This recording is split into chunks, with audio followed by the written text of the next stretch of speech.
What's going on, guys, and welcome back to another video.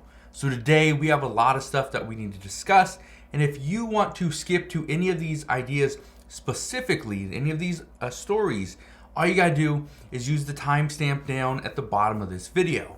But here's what we're gonna discuss today. First, we're gonna go over the fact of whether or not Congress is gonna approve $14.8 billion for the Social Security Administration. This is big news. I want to address why this is, because this will impact how good customer service is for Social Security recipients. So if you are considering collecting or you are currently a recipient, this could impact you. So make sure you stick around for that story. Then we're going to talk about how the American people are being impacted because of the drought in the Mississippi River, but also the drought in the southwestern part of the United States. I want to address what's going on there because that is impacting every single one of us.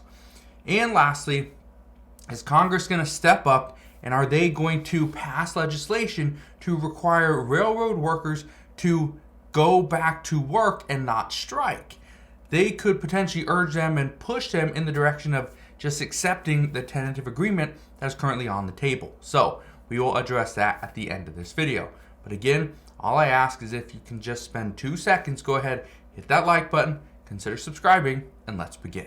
So the first thing that we need to discuss is whether or not we are going to see Congress pass legislation that's going to include $14.8 billion for the Social Security Administration. Now, we need Congress to pass a bill. And one of the bills that they have to pass is the government funding bill. This has to be passed within the next about 2 weeks, 2.5 weeks, because if not, the government would run out of money, not be funded, and well, people would pretty much be laid off. Here's the issue. Right now, the Social Security Administration needs more money, and they're actually asking for $1.4 billion of an increase in funding over last year. So yeah, they want an additional $1.4 billion just from last year alone. Now, why is this? Well, according to the Social Security Administration, that over the past 10 years, Social Security beneficiaries have increased by 21%. However, in the same time, their workforce at the Social Security Administration has actually dwindled. In just the past 2 years alone, we have seen the Social Security Administration workforce decline by about 4,000 workers, or about 7%. But part of the reason why we are losing workers in the Social Security Administration is because their budget has declined. And their budget has declined about 13%. Okay? So that's part of the issue. That's why they want some increased funding, which means they have to ask the federal government for a little bit more. Now, the reason why this is such a big deal is simply because the Social Security Administration, they cannot handle the amount of people that are currently given benefits. Well, their expectation is there's going to be more people collecting benefits very soon. So as soon as that happens, if they don't start increasing their funding, they will not have the same customer service that they currently have. And I've heard many people talk about this in the past, that the customer service for both the IRS, the Social Security Administration, they are just awful. They're just awful. They're slow, right? They're horrible. Well, here's the thing. According to the Social Security Deputy Commissioner, he has stated that at this point, they are not looking to improve service. They just want to maintain the quality of service that they currently have. Now, that's a problem because people are already saying their service is horrible. But again, they're not asking for money to improve service, just to kind of maintain their standards as of right now. So let me know what your thoughts are on that. Do you think the $1.4 billion increase is enough, or should they ask for a little bit more to actually improve their customer service? And while we're talking about customer service, let's dive into what the news is from the Mississippi River.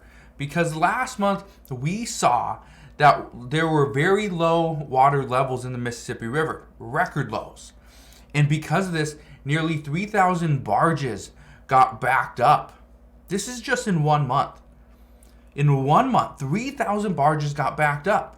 Well, 3,000 barges is the equivalent of roughly 210,000 container trucks. Yeah, 210,000 container trucks. So just think about that. Just think about how many trucks are out there, right? How much a truck can hold. Yeah, we were delayed by the equivalent of 210,000 container trucks. That's how bad things are in the Mississippi River. This means that deliveries were severely delayed, not just last month, but guess what? When the products that had to be shipped last month got delayed and they got pushed back, guess what happens for the products this month? They get pushed back. Products next month, pushed back. That's a problem, major problem. Things like fuel, coal, chemicals, even building material, all took longer than expected to get delivered. And again, when things get pushed back a little bit, that pushes other things back, which pushes other things back, and it keeps on going. It's a domino effect, and it's not a good thing. Now, this drought has been causing problems since September in the Mississippi River, but that is not the only drought. We are seeing a 22-year drought in the southwest United States. Okay, this is a huge concern. I want to explain why. Because this is causing farmers to simply shut down their operations because they don't have water supply. They can't do it. They can't handle it. So they're done. They're walking away. They're selling their land. We're also seeing that this is putting a major strain on reservoirs. And a big one, this is something I've been talking about for a while, is when the water levels are so low, it produces less hydroelectricity. In a time when we are seeing and we're being warned of upcoming power outages, having less hydroelectricity and having the inability to produce more, that's a big issue. That's a major issue, and I don't think a lot of people understand this, but experts are saying that agriculture is the single largest consumer of fresh water. And with global food demand increasing, this is only going to cause the drought to worsen, not get better, to worsen. And now let's talk about another thing that's actually worsening is what's going on with the railroads, the railroad unions, the railroad companies, and a potential strike. Well, I talked about this just yesterday, and I want to address this again today because this is so important. Here's what we know. Late last night, President Biden, he actually urged Congress to pass legislation to avert a railroad strike. Well, Nancy Pelosi, less than 30 minutes after getting this warning or call from President Biden, she said that she would actually have the House of Representatives pass legislation, or at least consider it, sometime early this week. Well, we will see. If they pass it, they'll send it over to the Senate. We'll see if something gets done. But here's what I can tell you. In the past, we have seen a transportation strike multiple times. I believe 2 times with the railroads, once with air traffic controllers. But just understand this. Because it has to do with transportation, we can see the federal government step in and block a strike. Because of how much it can do as far as damage to the U.S. economy, the federal government can come in and prevent a strike. Not only can Congress say, you know what, no, you cannot strike, you have to get back to work. They could actually call on the military to force people back to work. They get them off the picket lines. That's what can happen. All right, we've seen it before. Now, it's been a while. It's been more than 100 years that the military has had to intervene in order to prevent striking workers, but they've had to do it in the past. Now, according to experts, they say that enough railroad workers had voted to accept the tentative agreement that they don't believe the military would be needed. And if Congress says, yeah, we passed legislation, you guys got to go back to work, you are going to accept this tentative agreement, well, most of them will go back to work. Some are going to find different jobs, but the majority will go back to work.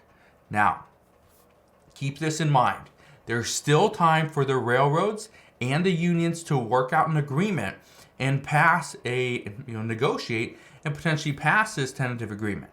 However, here's where things get very tricky. They've been negotiating on this for 3 years and haven't got very far. But the railroad workers didn't want to offer a single paid sick day to their workers. The unions were pushing for 15 days. Now the unions, right now, according to reports, are only asking for 4 days, but ultimately they settled with 1. That's the tentative agreement. Right now, the expectation is if they can get to 2 days, then railroad workers would accept that deal. Yeah, just 2 days. But as of right now, this is November 29th, so as of right now, there's not an agreement that has been accepted from all the railroad unions, or the labor unions. However, 8 of them did accept. Only 4 rejected the deal. So there's still time. We could see an agreement happen very soon, because it will need to happen very soon, or else we could see a strike potentially on December 9th. The expectation, though, is Congress is going to step in and they're going to avert this railroad strike and just urge the unions to accept the deal. So that's what we know at this time. Again, as always, as I know more, I promise I'll come back on and share all latest news and updates. Again, just want to thank you guys for watching. Have a wonderful rest of your day. Consider subscribing, and I'll see you guys on the next one.